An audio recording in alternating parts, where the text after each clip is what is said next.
Hi guys! So, dito tayo sa Jawom Motor Shop. Ang sabi ko sa magpapa-change oil lang ako. Pero nung may naramdaman ako na parang maingay sa motor, yun nga, pina-check ko na rin yung panggilid.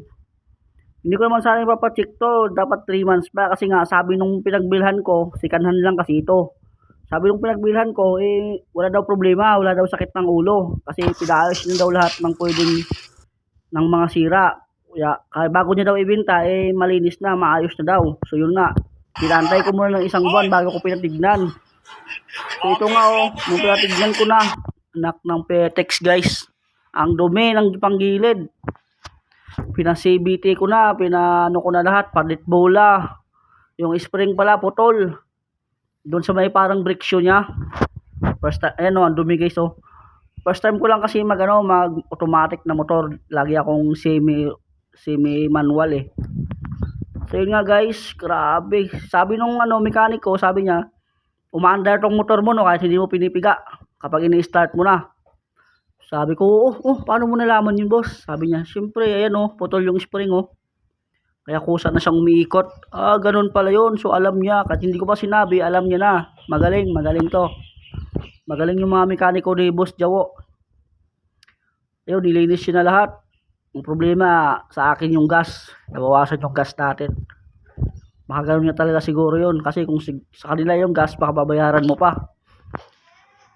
Ayun nga guys, ang dami palang problema. Yung bola ko, pudpud na. May tama na nga rin yung disc Buti yung fan belt. Wala pang problema yung fan belt. Okay pa, goods pa. Yan, nilinis na ng maayos yan. Malinaw na yan, makintab na yan. Hindi gaya nung una, grabe. Sinungaling talaga yung mga nagbebenta Para lang mabili, sabihin pinaayos na daw, nilinis na daw. Para lang mabili. Ayaw pa magbigay ng ng tawad. Grabe, Sus, ang daming binalitan. Ayop na yan. Alam niyo ba kung magkano yung nagastos ko? 2,970 giatay. So ito na nga guys, patapos na. Ayan, kinabit na yung fan belt. Ayan guys, putol yung spring.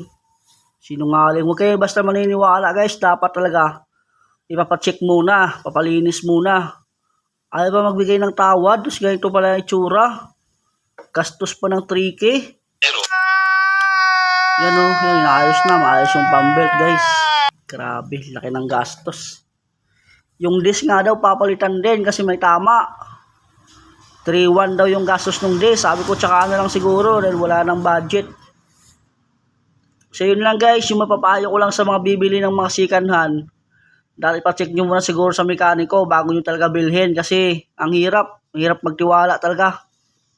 Wala talagang trust no one talaga guys. Mahirap magtiwala kahit kanino.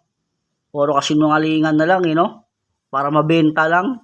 Sus, Mariosep, gastos, yawa.